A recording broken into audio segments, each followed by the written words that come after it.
าวก่อนเด้อ57สหายสมัชชา58สหายสม ดู คิด กับ ขอน ข้าว แก่น โอ้โหกับข้าวมีอะไรมีแต่ชาหายชาหายยังนะ เพลอ พะเลอกินพะเลอ เปรี้ยวหวานผัดอะไร นี่มันมีแม่นผัดเปรี้ยวหวานฮะ ผัดกะหล่ำไปเลยว่ะ นี่กับข้าวแบบบ้านๆนะมีลวกผักหนาม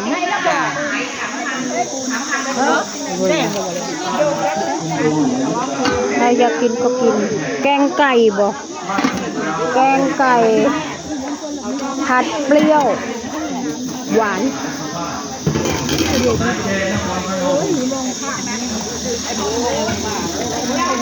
ขนมจีน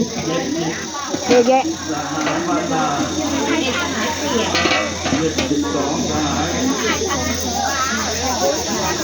แอนหมักข้าวโพดประทานกินกันเด้อน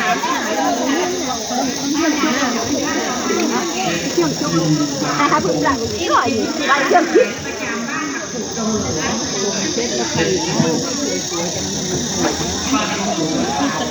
อันนี้แม่ครัวบอกแม่ครัวใครจะคิดส้มตำก็สั่งเขาอยากกินเล่นอะไรอ่ะเป็นของหวานบอกเมื่อยบ่ยายเหนื่อยไหม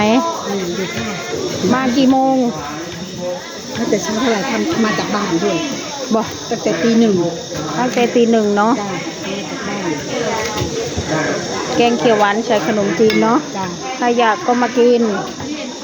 ท้องโยบแล้วก็มากินใหม่คุณยายนี่ทำกับข้าวได้บุญเยอะนะคะคุณยายไม่อร่อยก็ให้บอกอร่อย โอ้อร่อยอยู่แล้วทางจะกินมันก็หู้เรื่องอยู่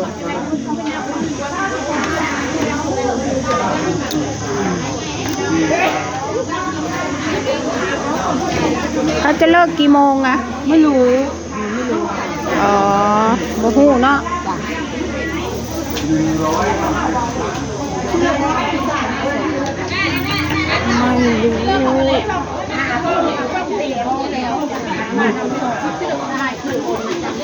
เฮ้ยย่า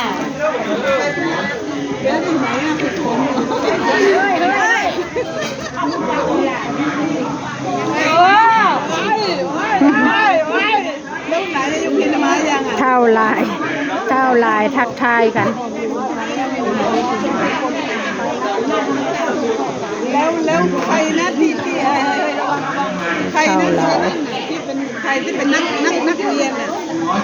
ชื่ออะไรนะไอ้ต้นที่น่ะยังรู้นึกชื่อไม่ออกยังบ่หิวเดี๋ยวหิวเดี๋ยวค่อยมาทานมาดูกับข้าว117สหายแก่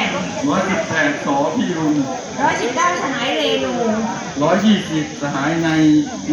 นยศโอ้ยโมเมนต์มัน12แล้วโอเคก็จบคลิปแค่นี้ค่ะ121สหายคุณพงศ์ก็จบคลิปแค่นี้นะคะเพื่อนยายยังไม่มาค่ะโอเค